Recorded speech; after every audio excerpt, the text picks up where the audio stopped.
وہ ہے، ایک وہ ہے جو ہمارا دوست ہے، اور ایک وہ ہے جو نہ دشمن ہے نہ دوست ہے۔ اچھی بات سنتا ہے، خوش ہو جاتا ہے، غلط بات سنائی جاتی ہے، پہنچائی جاتی ہے تو غصے میں بھی آ جاتا ہے۔ معاف کریے گا، اکثریت آج بھی ملک میں ایسے لوگوں کی ہے جو خاموش ہیں، جو نہ دوست ہے نہ دشمن ہے۔ اس کا مطلب ہرگز مایوس ہونے کی ضرورت نہیں ہے، گھبرانے کی ضرورت نہیں ہے، ایکشن پلان بنا کر ایکشن لینے کی ضرورت ہے۔ ڈر گئے تو ایکشن نہیں لوگے، ایکشن نہیں لوگے تو مارے جاؤ گے۔ ڈر نکال دیجئے، ہمیں کسی کا ڈر نہیں ہے، نہ ہمیں کوئی ختم کر سکتا ہے۔ ہماری موت جو ہے، ہمارا پڑنے والا خون اس سرزمین پر انشاءاللہ میری قوم کو باعزت قوم بنائے گا۔ کسی حال میں بھی میرا خون بہے، اگر خون بہے گا تو بہے گا، اگر بہے گا تو بہے گا، گھبرانے کی ضرورت نہیں ہے۔ گھبراؤ گے تو ضرور بہے گا، اور نہیں گھبراؤ گے تو انشاءاللہ کچھ نہیں بہے گا، بشرطے کہ حوصلہ ہو، ہمت ہو، اور سفر کا ارادہ ہو، اور عزم مصمم ہو۔ راستے سے ہٹنے کی ضرورت نہیں ہے۔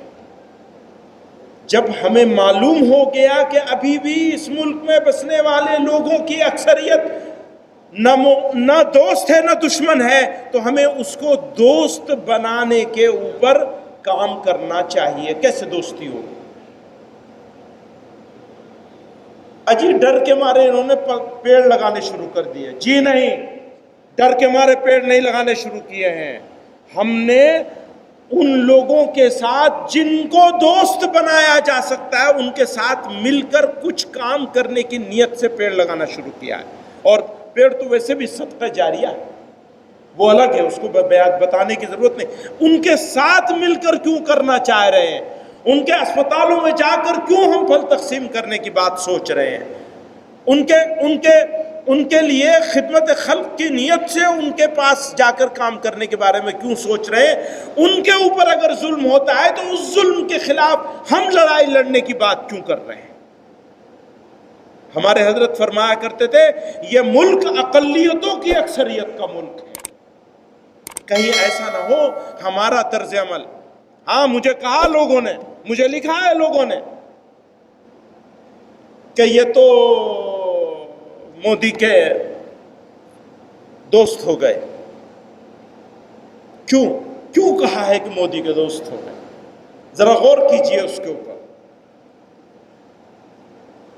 صرف اس وجہ سے کہ میں بات کر رہا ہوں ریزنیبل رہنے کی، میں بات کر رہا ہوں ان معاملات میں جو حساس معاملات ہیں، برادران وطن کے ساتھ ہم آہنگ ہونے کے۔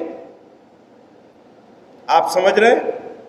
سمجھایا یہ گیا تھا، وہ تاریخ اٹھا کر کے دیکھیے، سمجھایا یہ گیا تھا کہ یہ ملک کے دشمن اور غدار ہیں۔ ہم یہ کہہ رہے ہیں ہم اپنے ملک کے ساتھ کھڑے ہیں۔ میں صفائی نہیں دے رہا ہوں، یہ میرا اقدام ہے، دنیا اسے صفائی سمجھے گی۔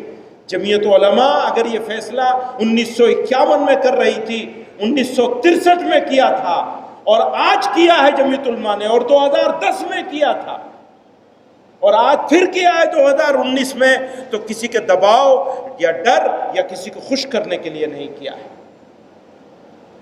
بلکہ اپنے فرض کو ادا کیا۔ میرا ملک ہے، میرا وطن ہے، میرا ملک ہے، میرا وطن ہے۔ ہاں مجھے شکایتیں ہیں، ان شکایتوں کے خلاف لڑوں گا، تو سمجھ لیجئے اس پورے بر صغیر میں، اب یہ تقریری بات نہیں ہے، اپنوں کے بیچ میں بیٹھے ہیں، اپنے گھر میں بیٹھے ہیں، اس پورے بر صغیر میں جتنے مسلمان رہتے ہیں، جہاں جہاں مسلمان رہتے ہیں، میں پورے اعتماد کے ساتھ کہتا ہوں، اس کے لیے میں چیلنج کر سکتا ہوں، کوئی آ جائے، اکیلا آ جائے یا گروپ لے کر کے آئے، میرے ساتھ بحث کرے۔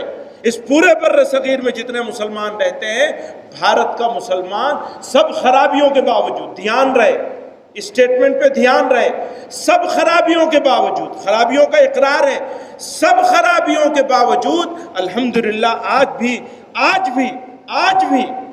کہ خرابیاں کئی گنا بڑھ گئی ہیں. آج بھی بھارت کا مسلمان اپنے پڑوسی ملکوں سے اچھے حال میں ہے.